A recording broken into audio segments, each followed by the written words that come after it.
Hey guys, it's Steph from Hot Moving, and having talked about Damon Jones, he's the other crook in all of this. Not only for illegal betting or at least giving out inside information, but also tied to a poker rigging plot as well, similar to what Chauncey Billups is accused of as well. Chauncey Billups is allegedly also accused of trying to tank as well. When he's obviously the Trailblazers and trying to tank for, I think it was like Wemby or something like that. I don't know. All right, but it's a bigger deal because LeBron James' name is now, having to be tossed into this.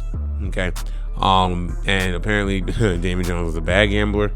Okay, it's very rare these guys are good at gambling.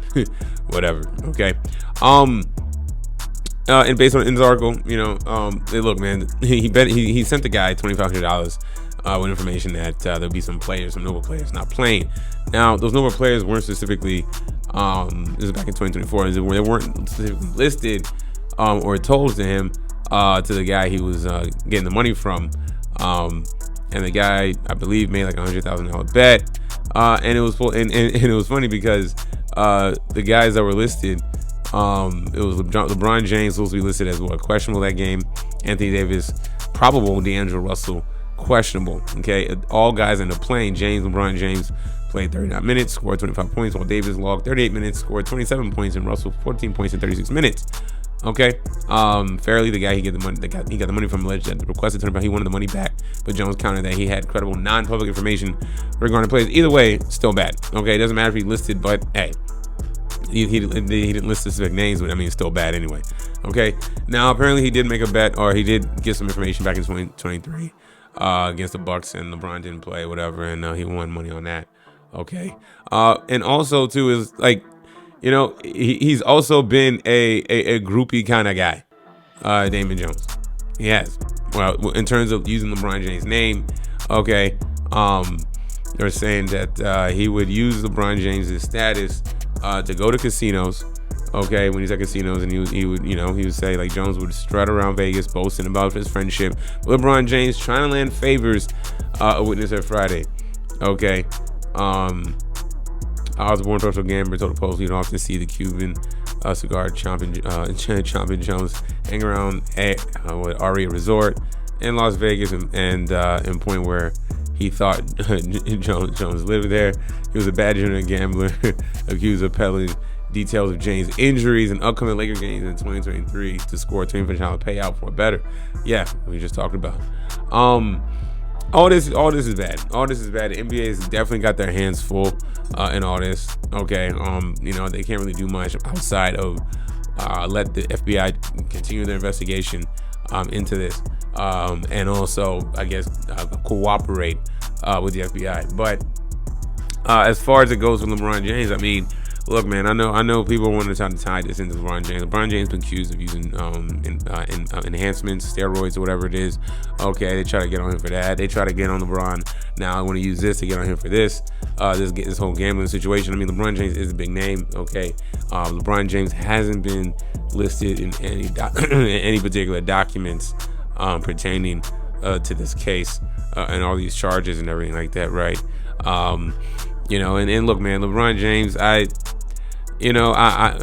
my hunch is that I don't think LeBron James had anything to do with this. Okay, LeBron James is ultra rich, okay, multi-billionaire or billionaire, whatever. And he doesn't need the extra money. Okay, LeBron James has always maintained a very squeaky clean image for the most part. On and off the court. Okay, but he is a big name. Okay, Damon Jones was, quote, his friend, but he used that status to get inside use his friendship status to gain favors. Okay, to go around Vegas peacocking because you were an ex-player, you play with LeBron James. Okay, you want to ride his coattails well after your playing days are done, and try to extract as much as possible, and then try to still associate yourself with the league, and use your position within the league.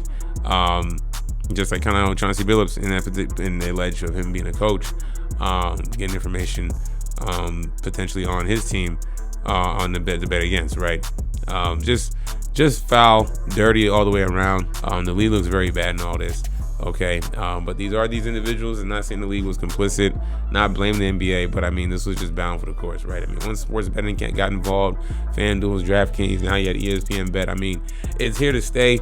And honestly, man, like my whole thing about all this is that, like, gambling in like, we can stick to the NBA, but in sports, it's been going on for years and years and years, decades. Okay, so when you hear it's like, okay, well, do we not hear about the Jordan days and whatnot? I'm not saying, I'm just saying guys were gambling back then. Okay, who's to know what inside information back then in terms of the lack of paper trail they had back then? But it's just bigger now with the technology, being able to follow the paper trail, all that stuff. It's much more advanced now to really, build a case and get these guys locked up or jammed up in a situation like this compared to what it would have been back then. Still wrong, but it is what it is. And now it's just that, sports is married with sports betting. It's far from the course. But back to LeBron James' whole situation, though, I think that, again, his name was the biggest because he's tied to Damon Jones, and just the fact that there's these reports of how he used his friendship, he trying to act like his friendship with LeBron James was more than what it was. Maybe it was decent to a certain point, but not to the degree that he was boasting to be getting these kind of payouts or getting to get all these kind of benefits and leverage. But I mean, in other people's eyes and normal people's eyes, he's going to have that leverage because he's the one that played in the league and he didn't. So if you want access to information I got and my friendship with LeBron James that can rub off on you, third degree separation type shit, like, I mean, it's just scummy behavior all the way around from these guys, man. And I mean, you saw the clip of Terry Rozier, all of a sudden his leg hurting, ankle hurting and stuff. It's just getting so blatant now. What can the league do? I don't know, man. Y'all let me know what y'all think about this, man. Thanks for watching. Please like, subscribe. I'm out.